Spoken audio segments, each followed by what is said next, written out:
Gopijana Vallabha Girivaradhari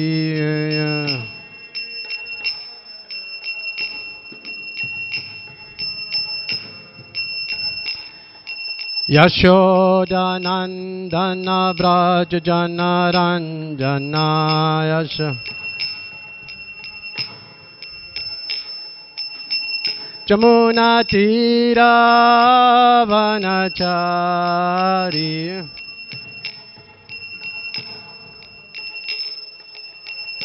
Jaya Radha Madhava Kunja Bihari Jaya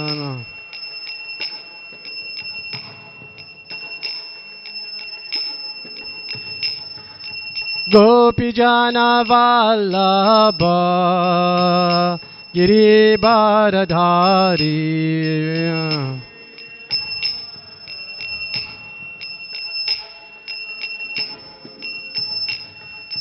Yashodanandana Brajajana Ranjana Yashoda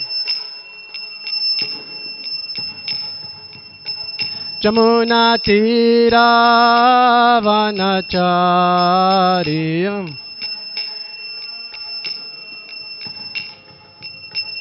Jaya Radha Madhava Kunja Bihari Jaya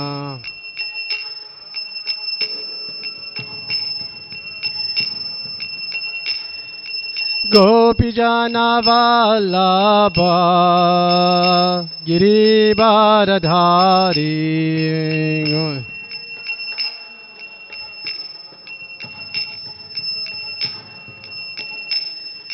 Yashodanandana Brajajana Ranjana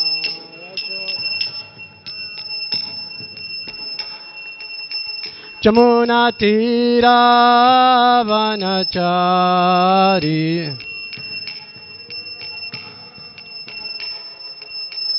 Jaya Radha Madhava Kunja Bihari Jaya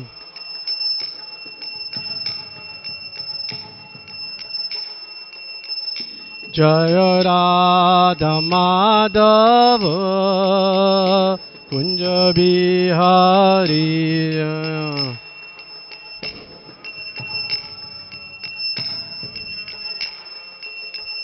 Jaya Radha Madhava Kunja Bihari Jaya Radha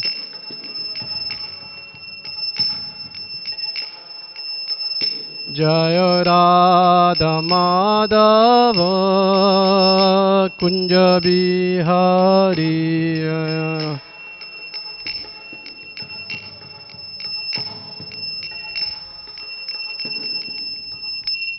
Jam Vishnupad Paramahamsa Pravijayacharya Storu Shishimat's Divine Grace A.C. Bhaktivedanta Swami Prabhupada Ki Jayam Vishnupad Paramahamsa Pravijayacharya Storu Shishimat's Divine Grace Bhakti Siddhanta Saraswati Goswami Maharaj Prabhupada Ki Anantikoti Vaishnav Vrindi Ki Naam Acharya Sila Haridas Thakur Ki Prem se kaho Sri Krishna Chaitanya Prabhu Nityananda Shri Advaita Gadadhara Sivasari Gaur Bhakta Vrindi Ki Sisi Radha Krishna Gopa Gopinath Shyam Kun Radha Kun Giri Govardhan Ki Jai Vrindavan Navadip Dham Ki Jai Gangamai Jamunamai Ki Jai Bhakti Devi Tulasi Devi Ki Samaveta Bhakta Vrinda Ki Nitai Gaur Premanande. All glories to the assembled devotees. All glories to the assembled devotees. All glories to the assembled devotees. All glories to Shri Guru and Shri Gauranga. All glories to Srila Prabhupada. Srila Prabhupada Ki. So, Hare Krishna. We're going to be reading from the Srimad Bhagavatam, Canto 4, Chapter 3, text number 16. 4:3:16. Thank you, thank you.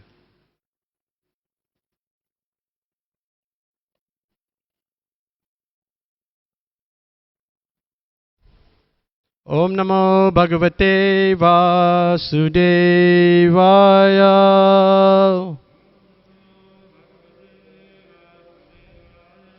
Om Namo Bhagavate Vasudevaya.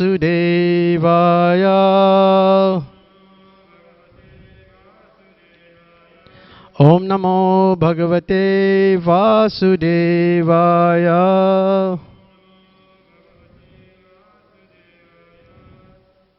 Sri Bhagavanu Vacha.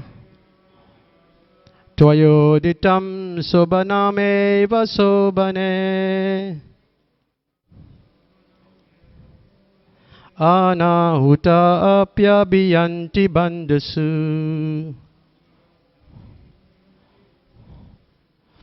Teyadanutat patita dosa dristayo. Bali yasanatmaya madena manyuna. Sri Bhagavanu Vacha. Tvayoditam sobaname vasobane. Anahuta apyabiyanti bandasu. Teyadu anutat padita dosa dristayo. Bali yasanatmaya madena manyuna. Sri Bhagavanu Vacha. Tvayoditam sobaname vasobane.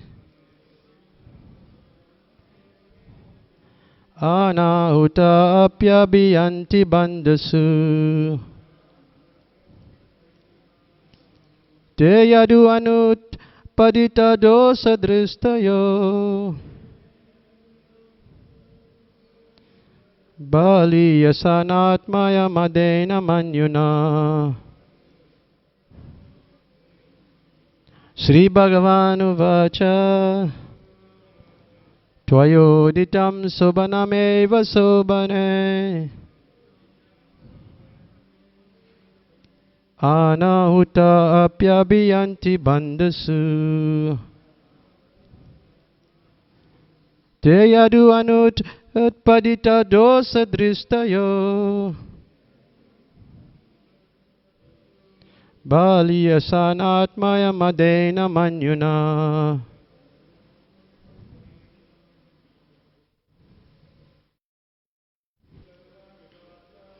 Sri Bhagavanu Vacha.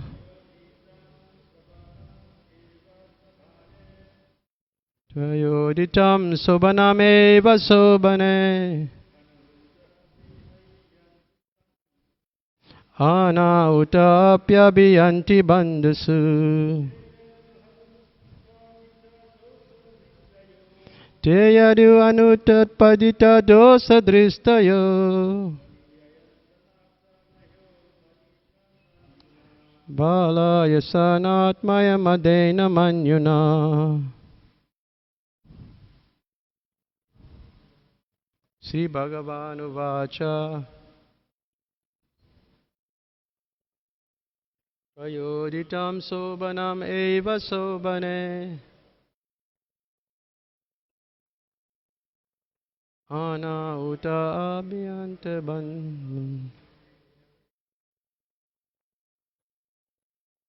Teyadi anutpadita dosa dristayo. Bali yasanatmaya madena manyuna.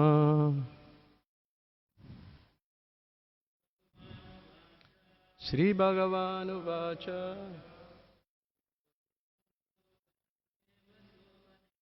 Tvayoditam sobaname vasobane. Anahuta apyabiyanti bandasu. Teyadi anutpadita dosa dristayo. Balaya sanatmaya madena manyuna. Matajis. Sri Bhagavan Uvacha. Tvaduditam sobanam eva sobane. Ana utapya biyanti bandasu. Jeyadi anutpadita dosa dristayo. Bali yasanatmaye madena manyuna. Sri Bhagavan Uvacha. Dvayoditam sobanameva sobane. Anahuta apyabiyanti bandasu. Jeyadi anutpadita dosa dristayo. Bali yasanatmaya madena manyuna. Do the synonyms word for word. Sri Bhagavan Uvacha. The great Lord replied, Tvayi, by you, Uditam, said, Sobanam is true, Eva, certainly, Sobane, my dear beautiful wife, Anuhuta, without being invited, Api, even, Abhiyanti, go, Bandasu, among friends, Te, those, friends, Yadi, if, Anutpadita,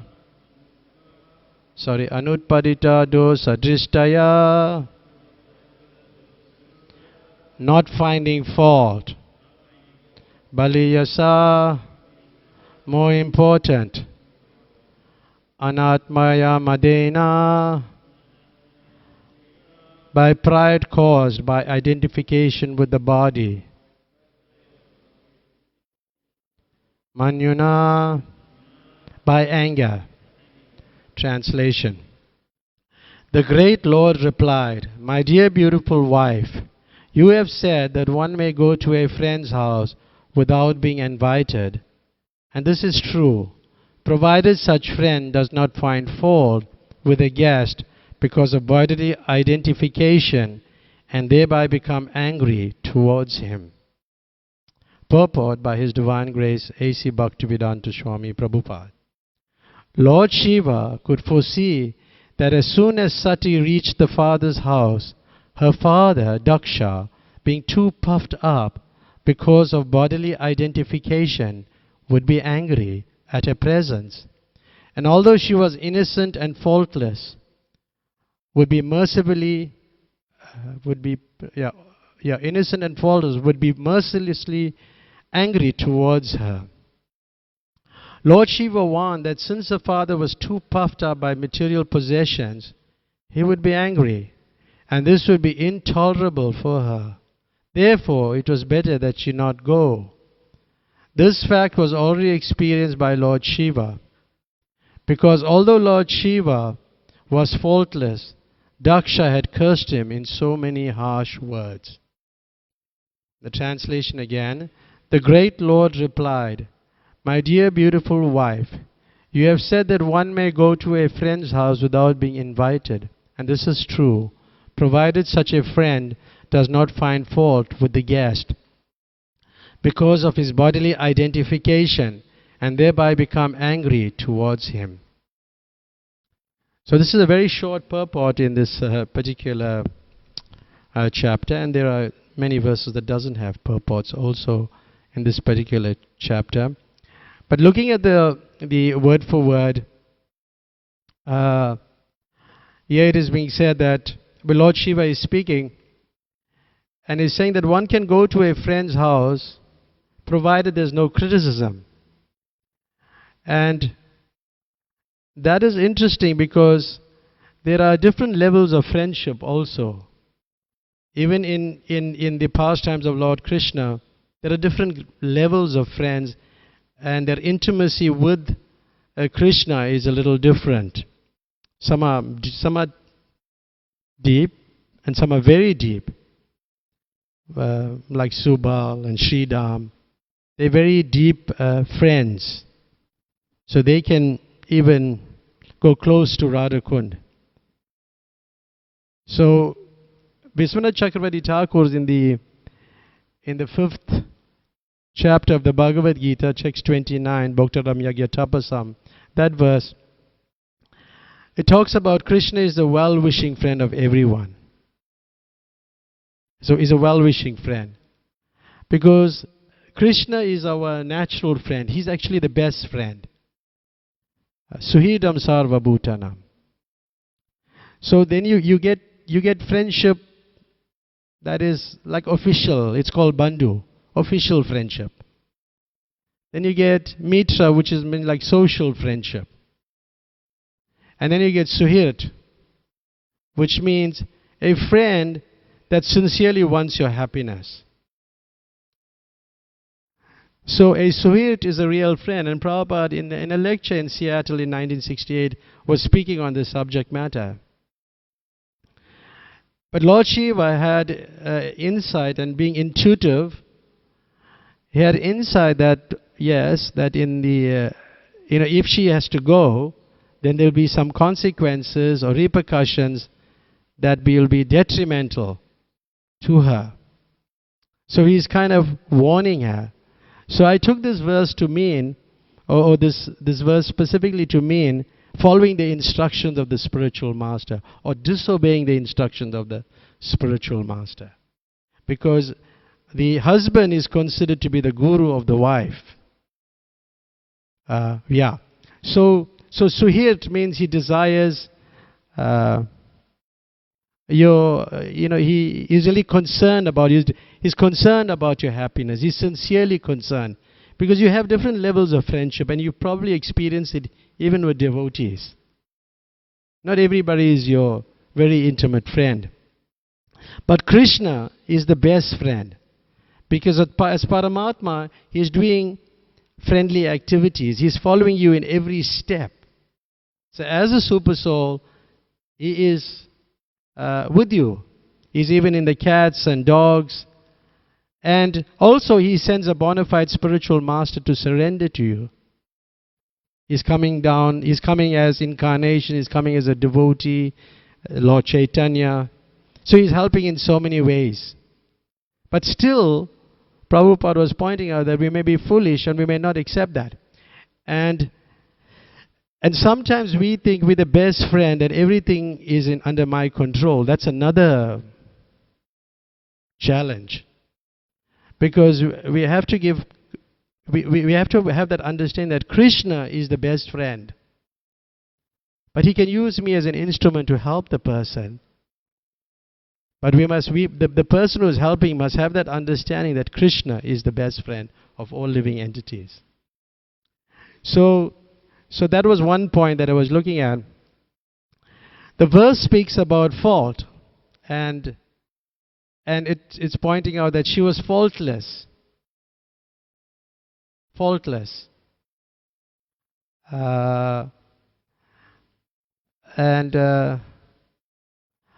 Finding faults is, we don't have, we all know it's so easy to find a fault in somebody. But an advanced soul actually sees the good in others. And the verse in the Bhagavatam, in the 3rd canto of the Srimad Bhagavatam, Aho Bhakyam Stanakala Kutam Jigam Sayapayadapi Asadvi Lebe Gatim Datrim Uchitam Tatonyam Kamba Dayulam Saranam Brajema. Alas, how shall I take shelter of one more merciful than him, Lord Krishna, who granted the position of a mother to the she-demon, although she was faithless and had prepared deadly poison to be sucked from from her breast. So Prabhupada in that purport writes, this is the nature of a good man, a devotee of the Lord. A devotee he never finds fault with others, but he tries to find his own and thus try to rectify them as far as possible.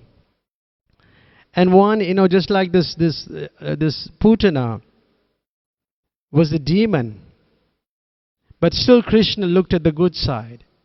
So sometimes a devotee may do that. He'll look at the good side, but and sometimes he looks on your faults. But looking at a devotee's faults must be done in a mood of empathy with some sympathy. It's not done, you can find fault with everybody because we are conditioned souls.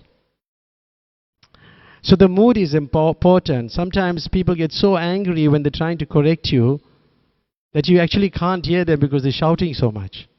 So it's better they stop shouting than you could hear them in their correction. Even Srila Prabhupada had to correct his disciples, but he really didn't want to do that. He said he did not like it because they were devotees. But as a spiritual master, that was his function and he had to do it. But he mentions that he really didn't want to do it. And Srila Prabhupada sometimes would severely chastise his disciples. And when they were chastised, like one devotee, Navayogendra Swami said, Prabhupada, I really don't know what to do when we chastise you. You're so angry. And then Prabhupada said, no, you should be happy. Because, it goes back to the anata and sanata, with master and without master. And he gives the example of the dog, who has master. He's very happy. He has all the facilities. But you see in India, you see very lean or very thin dogs. And they don't have master. So one should be very happy. So it is the duty, the spiritual master to chastise and to correct. But, devotees should also look at, if somebody is correcting me, they should look at it in a good light. In general, should thank the person, well, you are really helping me. In that consciousness. But also you have to choose your battles, because sometimes as managers, you will be correcting quite often, and you still as a manager, even you can be offensive. It doesn't discount the fact that you cannot be offensive when even if you as a manager. So you have to choose your battle, meaning that you don't correct every mistake. That's what it means. And if he makes a serious mistake, then you correct. So that's how you have to look at it.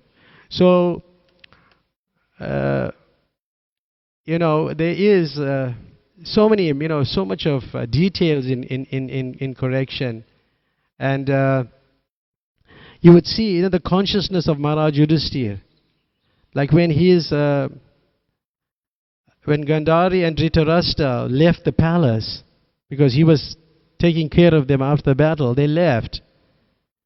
And he was concerned, what mistakes that have I committed, or what did I do wrong that has caused them to leave? You have to look at it from that angle. That's how he was.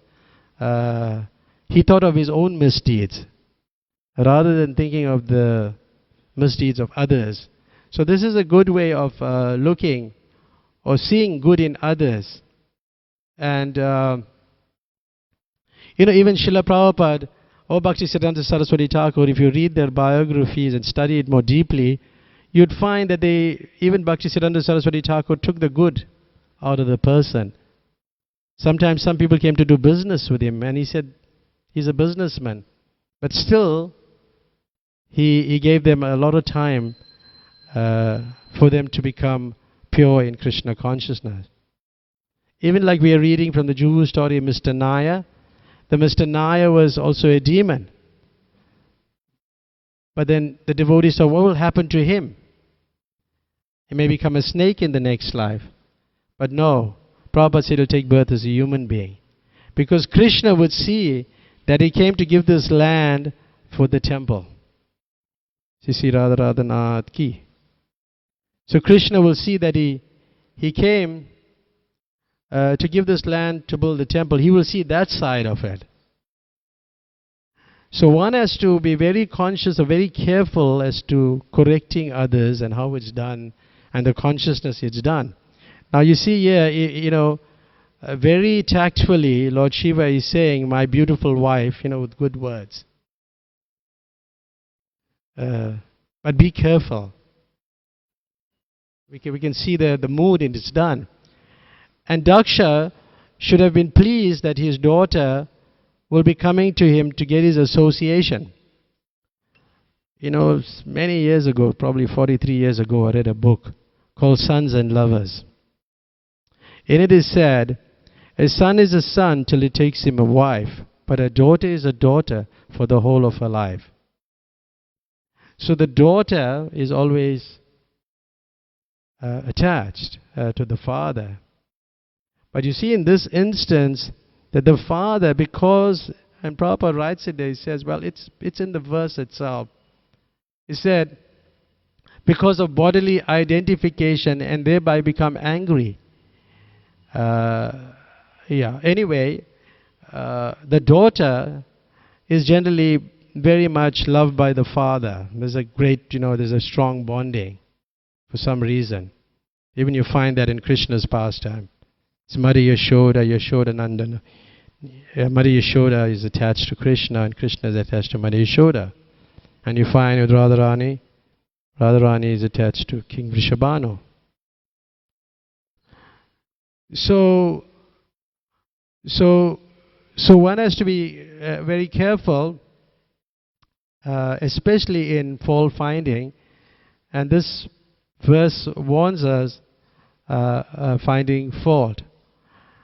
But sometimes, as we said, the father may spank the child, but he doesn't want to do that, because it hurts him more to do that, to hit the child. It causes him more pain than even the child itself. So what the mood of devotees. Last night I was listening to Giriraj Maharaj on Zoom, and he was talking about a very beautiful verse from the 7th canto of Srimad Bhagavatam, chapter 5, text number 12. And he said, the purport says, which Prabhupada writes, and I'll just read it, it's just such a good purport. Everyone should praise another's service to the Lord and not be proud of his own service. This is the way of Vaishnava thinking, Vaikuntha thinking. There may be rivalries and apparent competition between servers in performing service, but in the Vaikuntha planets, the service of another servant is appreciated, not condemned. This is Vaikuntha competition. There is no question of enmity between servants. Everyone should be allowed to render the service to the Lord to the best of his ability, and everyone should appreciate the service of others. Such are the activities of Vaikuntha. Since everyone is a servant, everyone is on the same platform and is allowed to serve the Lord according to his ability. Therefore, as managers or leaders in the society, we have to know what the acumen of devotees are and engage them according to the acumen. But everybody is trying to please Krishna in different ways. And like somebody is doing the service on the altar, doing the puja, somebody is singing. It's all for the pleasure of the Lord. And when a devotee is really surrendered, like the verse from the 10th chapter of the Bhagavad Gita, chapter 10, what is it? Tesam satya yuktanam bhajatam pridipurvakam dadami buddhi yogam tam yena mamupayantite. To those who constantly serve me with love, I give the understanding by which they can come to me. So Krishna will give you directions also from within. But also in being in an institution, we have to be very careful about how we associate with devotees. If we associate with non-devotees, with materialistic people, then we're bound to commit Vaishnava aparad. And then sometimes even if you're living in the temple and it may have crossed your, you may have thought about it at times that, I really don't want to associate with anybody. But even if you think like that, then you should keep your association with the spiritual master. And Prabhupada writes an interesting purport that I will read it. It's from the Madhya Lila 19, chapter text 157. Even one thing there are many pseudo-devotees or non-devotees in the Krishna conscious society, still one should stick to the society. If one thinks the society members are not pure devotees, one can keep direct company with the spiritual master. And if there's any doubt, one should consult the spiritual master. However, unless one follows the spiritual master's instruction concerning the regulative principles and chanting and hearing the holy name of the Lord, one cannot become a pure devotee. By one's mental concoctions, one falls down. By associating with non-devotees, one breaks the regulative principle and is thereby lost. So this is from the purport of Srila Prabhupada. Then, we can respect, but we don't associate. We can respect, but we don't have, and this is also from Srila Prabhupada. Regarding your question, how to offer respect to sannyasis, every sannyasi, even you see a Mayavad sannyasi, offer him respects. There will be no harm. As you observe, we shall follow Lord Chaitanya's instruction that we give all due respects to others regarding their position, but there is no need of always associating with each of them, even if one is a Vaishnava, but not of good character. We can give him the Vaishnava respect, but we cannot associate with him. So there is discrimination in association. It's not that you can associate with everybody. That's not possible. Because sometimes we have this thought, you have to do this, you have to sit with me, take lunch, do this, do that. That's not what it is. We don't have to do that. But we're respectful at the same time. So dealing with, superior Vaishnavas, and in the Nectar of Instruction we find that it is, you can't really subject an empowered Vaishnava to disciplinary action. That's not proper. And it is also offensive to try to advise or correct him.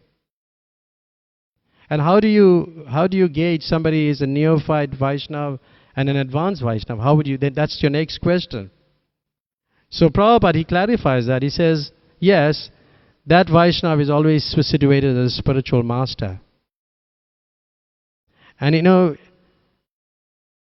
spiritual master is not subject of any advice from the disciple, nor is obliged to take instruction from those who are not his disciples.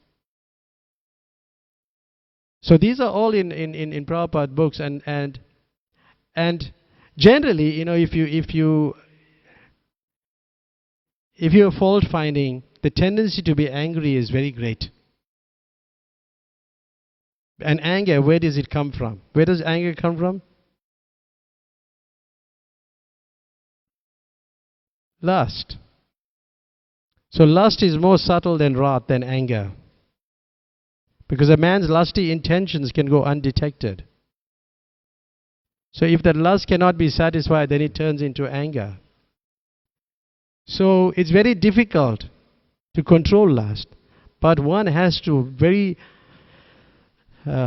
try very hard. And we have to really try very hard. And meticulously, we should avoid Rajagun. If you want to wish, if you desire to get free from lusty desires. There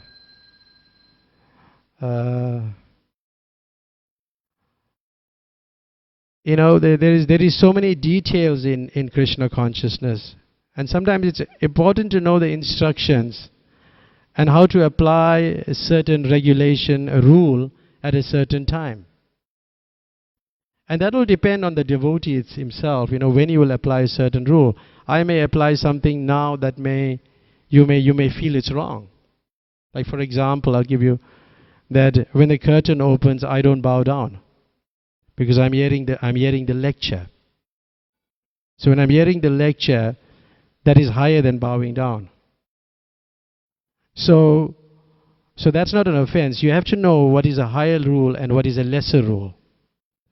I said that before, one can break a lesser rule for a higher rule, but one cannot break a higher rule for sense gratification. So how you apply certain things, it depends on the devotee, and sometimes you may think, well, the devotee is at fault, but it's important to consider it more deeply and be introspective and then find out. Because we can latch on the person's fault and magnify the fault. But what's the use? Like for example, just like Sivananda Sen's nephew, it's there in the Chaitanya Charitamrita. And he was angry because his father was kicked by Lord Nityananda. Actually, he's a nephew, but in the sense that he's a father. But anyways, was kicked by Lord Nityananda. And then he went straight to Chaitanya Mahaprabhu. And that's like the deity room. Because in the deity room, one is forbidden to use shirt or coat. So he went with a shirt and a coat. So in that sense, he broke the rule. He broke the rule. But Chaitanya Mahaprabhu said, the other devotees were concerned. That's as normal. The other devotees were concerned. He said, don't bother him. Let him do whatever he likes. For he has come here in a distressed state of mind. So if somebody is in a distressed state of mind, there's no need to just go around and correct him at that point. One has to be conscious about what the scriptures say. So I was reading this last night. It was very interesting. So coming back to the point that the guru, because I took it that Lord Shiva is the guru, he's advising his wife, but she wouldn't listen. We find that, that Narottam Das Thakur, he specifically stresses that always to remember the predecessor acharyas. And who is an acharya? An acharya is somebody who follows strictly in the disciplic succession of the acharyas. And one should serve the spiritual master and should always think that he's the servant of the acharyas. Devotional service becomes sweet when you become the servant of the servant of the servant of the servant. So it becomes sweeter and sweeter and sweeter when you become the servant. It's like sometimes we are happy to serve the pujaris. We take the lamp around. It's service. We're doing the service. It becomes very sweet because I'm the servant of the pujari. And the pujari is the servant of the deities. That's how it becomes sweeter. It's not a mechanical act, running around the lamp, who should do it. It's not something like that. It becomes very much sweeter. So therefore we are enthusiastic to do that. There's many things we could say, but we have to be very cautious in the association of the spiritual master, not offend him. Because when we offend the spiritual master, then our spiritual life gradually dries up. It will dry up. Now, having said that, Sati in the future, she gives up her body, meaning commits suicide or gives up her body. That was a repercussion for not following the instruction. Now in Srila Prabhupada's movement also, there was a lot of challenges, a lot of difficulties. In one letter to Rupanuga, that time he was a Maharaj, Rupanuga Maharaj, Prabhupada wrote and said, and he's talking about specifically one of his god brothers, and I wouldn't mention the name, that they really had no life for preaching work. They were just satisfied living in the temple, engaging in some service, and they would eat and sleep, as he said it in his letter. And they had no idea to broadcast the message of Lord Chaitanya. And Bhaktisiddhanta Saraswati Thakur would lament that they have come to do some service, but they are not interested, or they were not interested in preaching the mission. So Bhaktisiddhanta Saraswati was so disgusted, and Prabhupada writes that he actually left earlier. He left earlier, just like how Sati left prematurely. So because of so many unqualified disciples, and they are not performing to the optimum level, he decided to leave early. So, Bhaktisiddhanta Saraswati Thakur left early, and he said otherwise he would have continued to live for many more years. And he gave how his society should be structured with the governing body commission.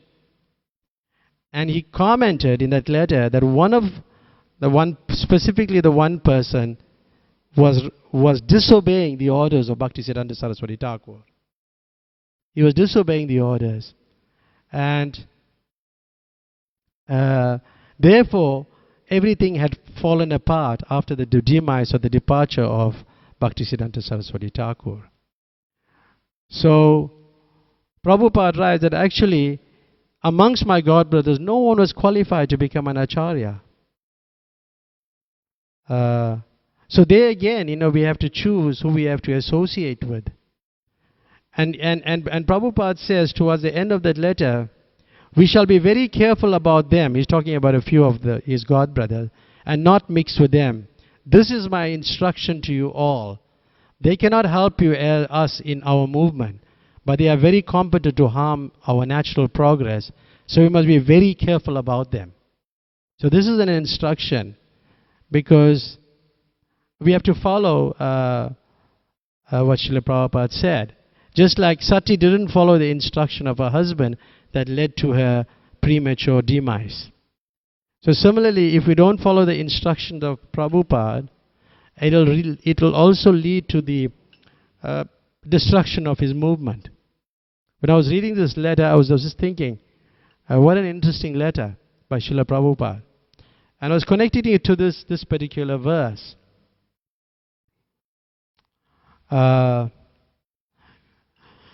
So we, going back to offenses, and sometimes devotees do make mistakes, like in the Chaitanya Charitamrita, there's an interesting discussion about Junior Haridas, who's called Chota Haridas. And the verse says, I cannot tolerate seeing the face of a person who has accepted the renounced order of life, but who still talks intimately with a woman.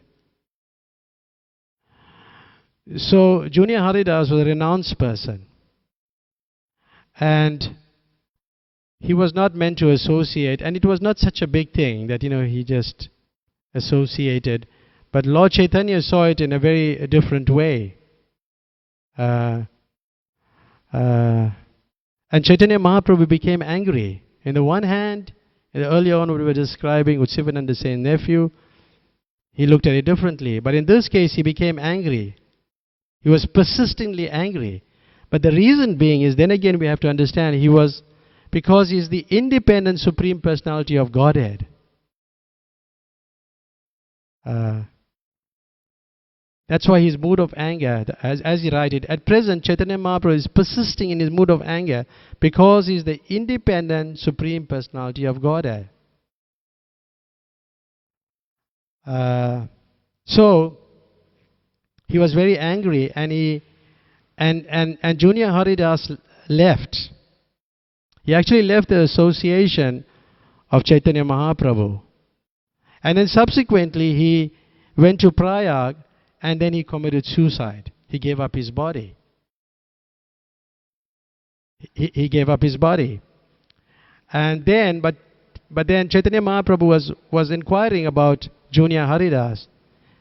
And he was informed that he had entered the deep waters of the Triveni on the confluence of the Ganges, Prayag and Jamuna, and gave up his life. But the thing is, in this instance, that he, after committing suicide, he went in his spiritual body. Because he received the mercy of Chaitanya Mahaprabhu. But however, he still remained invisible. But then the devotees, like Jagananda, Swarup, Govinda, Sankha, Damodar and Mukunda, they all went to bathe in the sea one day. They could hear Haridas singing from a distant place, as if calling them in his original voice. So this is a very beautiful pastime that's in the Chaitanya Charitamrita. But I was connecting it with a disciple of Prabhupada, Vishnu Jan Swami. And in Mayapur, he asked Srila Prabhupada, because he was a sannyasi, if someone falls down, what's the atonement? Then Prabhupada said, then he was mentioning, do they have to do what Chota Haridas did, what I just described? And Prabhupada said yes. Now, following that instruction, he disappeared. And then they couldn't really find him after a long time. He just disappeared. So Tamal Krishna Maharaj said his passport is still around, so he couldn't have left India. Then some Brahmanas, they came to the Delhi temple, and they said a white sannyasi paid them to go to this place, that Triveni, and take him on a boat and chant some mantras, because he was going to drown himself. And he put rocks on his foot and he drowned himself because he didn't want to get a ghost body. So when Prabhupada heard this, he began to cry. Then Tamal Krishna Maharaj asked Prabhupada where he is now. And Srila Prabhupada said, he is very advanced and still chanting Hare Krishna like Chota Haridas. But still, we should be cautious. It doesn't mean we have to do like this. It won't happen in every case. Then Prabhupada had a dream about 2 weeks later. He said that Vishnu Jan was chanting to him. It's very interesting how, similarly, after Chota Haridas committed suicide, Lord Chaitanya heard Chota Haridas chanting to him. But we should follow the instruction of the spiritual master. In this case, Prabhupada didn't expect him to do that.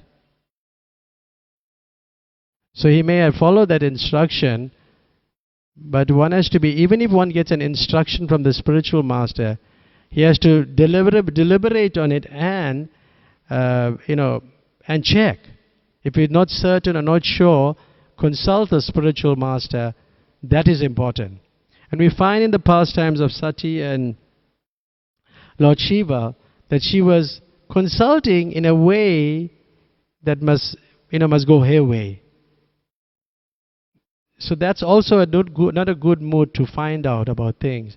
One has to be very open to correction and criticism or whatever it is.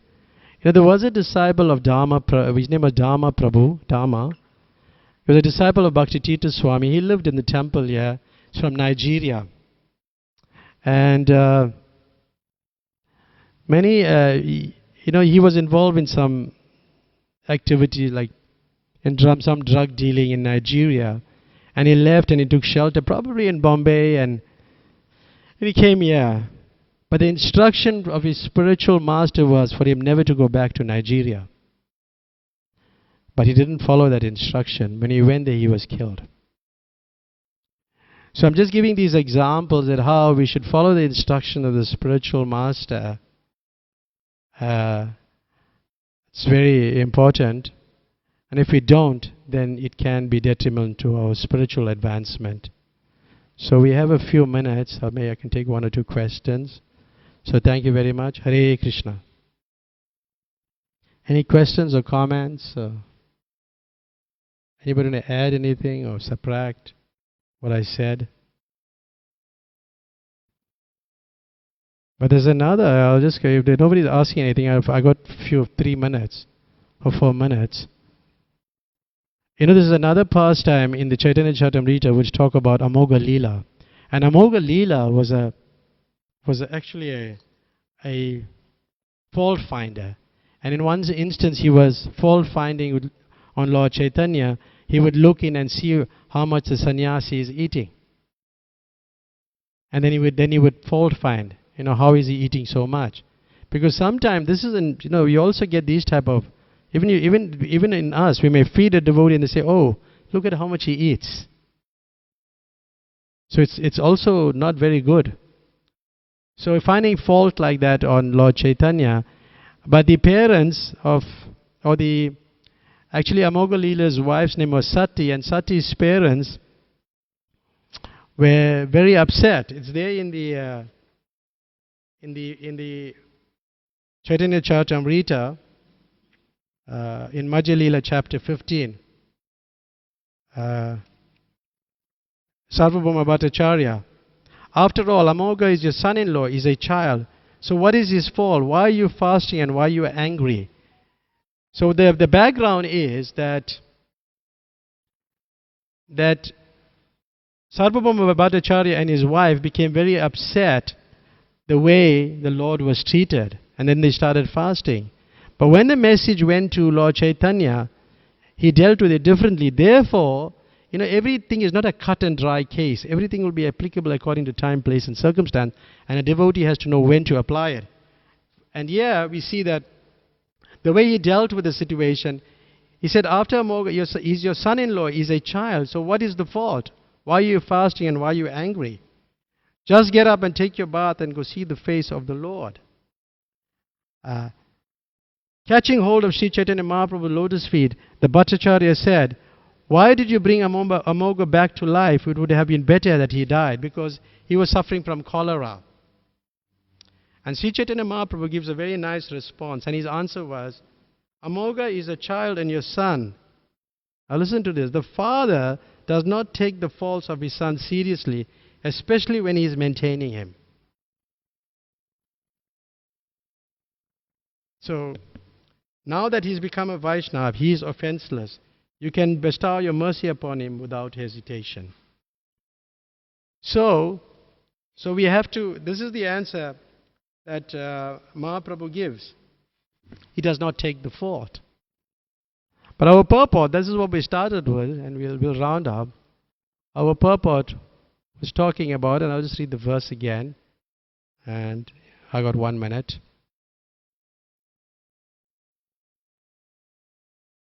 Sorry, I'll just go back to the verse.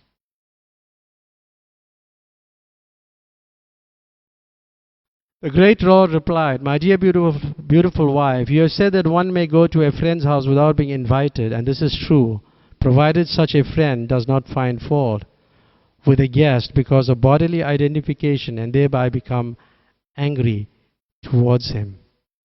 And especially that Sati was the daughter of Daksha, and I was going to go to Daksha's house, and when she went, he didn't actually receive her very well.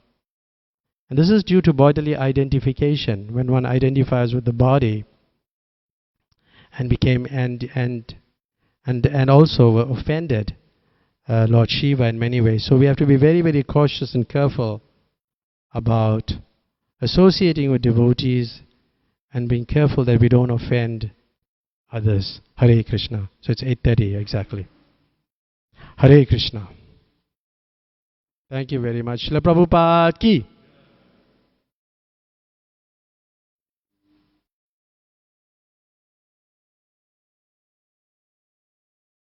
It's okay.